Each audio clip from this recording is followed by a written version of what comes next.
دیکھیے قرآن خوانی کے تعلق سے یہ بات سمجھ لینی چاہیے کہ اس کی کوئی شکل جس طرح ہمارے وہاں رائج یہ ضروری نہیں ہے، بلکہ گھر میں کسی کا اگر انتقال ہو جائے تو انفرادی طور پر یہ عمل ہونا چاہیے. یعنی گھر کا کوئی فرد ہے، وہ اس کو جب فرصت ملے، جس جگہ پر ہو، جتنا چاہے حسب توفیق کلام اللہ کی تلاوت کرے، اس نیت کے ساتھ کہ اے اللہ اس کے پڑھنے کا ثواب فلاں فلاں کو پہنچا دیجیے.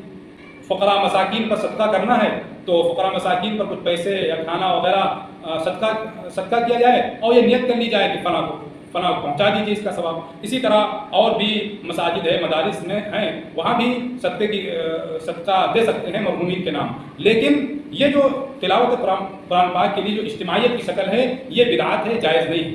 کنفیوز اس طور پر ہو جاتے ہیں کہ لوگوں کو معلوم نہیں ہوتا ہے کہ احسان ثواب ہے کیا چیز. سمجھتے ہیں کہ بہت اہم چیز ہے جسے معمولی درجے کے لوگ نہیں کر سکتے، صرف علماء اور حفاظ کر سکتے ہیں، اور اسی وجہ سے لوگ سمجھتے ہیں کہ ہم احسان ثواب نہیں کر سکتے ہیں. احسان ثواب کا مطلب یہ ہوا کہ ہمیں جو کچھ یاد ہے. آج کل ہر مسلمان کو سورہ اخلاص قل اللہ احد تو یاد ہی ہوتا ہے.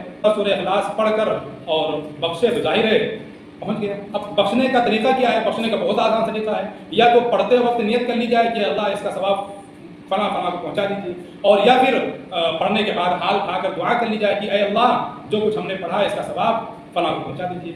یہی فاتحہ ہے اور یہی احسان ثواب ہے. اس کے علاوہ جو کچھ بھی ہے، جتنی بھی خرافات ہیں، تیجا ہے، 40واں ہے، اور اسی طرح کھانا رکھ کر فاتحہ کرنا، یہ سب خرافات ہیں، رسمیں ہیں، جہالت ہے، نادانی.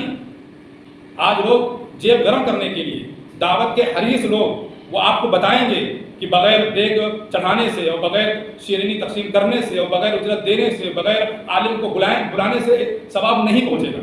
یہ چند پیسوں کے حریص اور دعوت کے حریص لوگ آپ کو ملیں گے، جگہ جگہ پر ملیں گے، اور آپ کو بتائیں گے کہ جب تک آپ علماء کو نہیں بلائیں گے تب تک ثواب نہیں پہنچ سکتا. وہ بیوقوف بنا رہے ہیں عوام کو.